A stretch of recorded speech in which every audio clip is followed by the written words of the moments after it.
멈출 수 없었던 악마의 삶을 멈춰주셔서 정말 감사합니다. This man was the mastermind behind an abusive porn sharing chat room on Messenger of Telegram.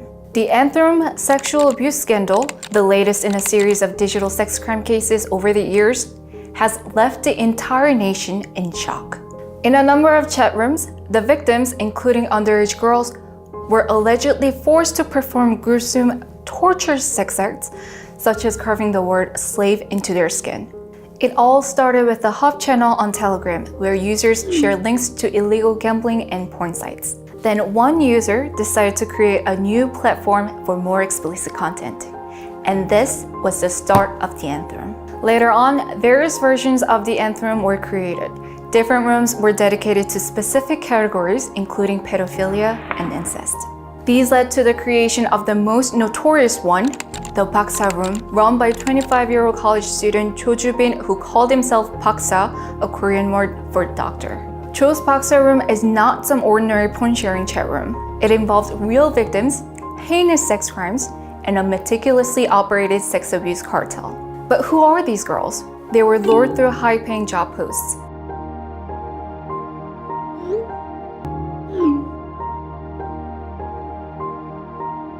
Once Cho obtained their personal information and photos of their bodies, he threatened to expose their identity online and send their naked pictures to their families and friends. According to witnesses and civil groups, victims were told to write words like slave or doctors on their naked bodies.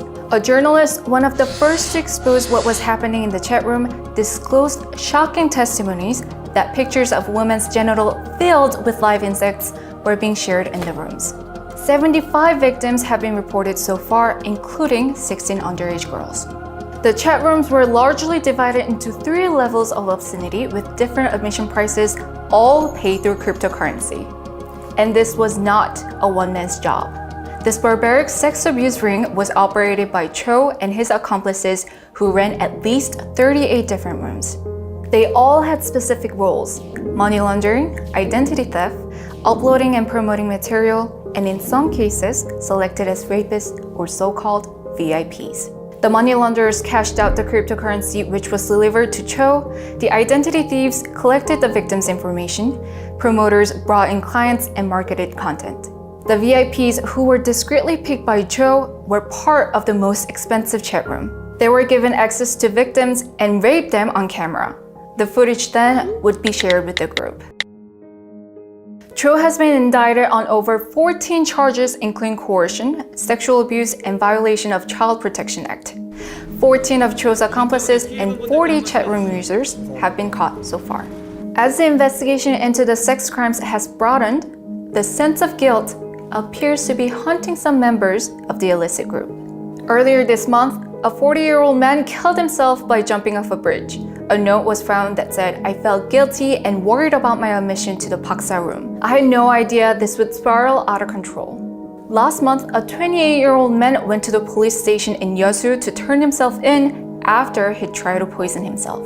People are continuously calling for harsher punishments for the perpetrators, as one of the Anthem operators known as Kelly was sentenced earlier to only a year in prison for distributing child pornography.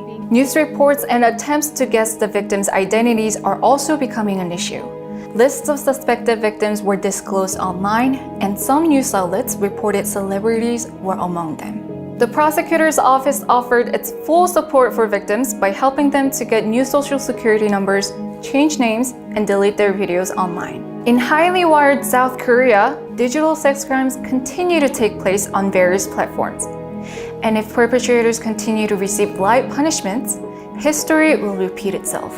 As this latest horrifying sex crime scandal unfolds, we can only hope the outcomes will set an example that would put an end to sexual abuse against women.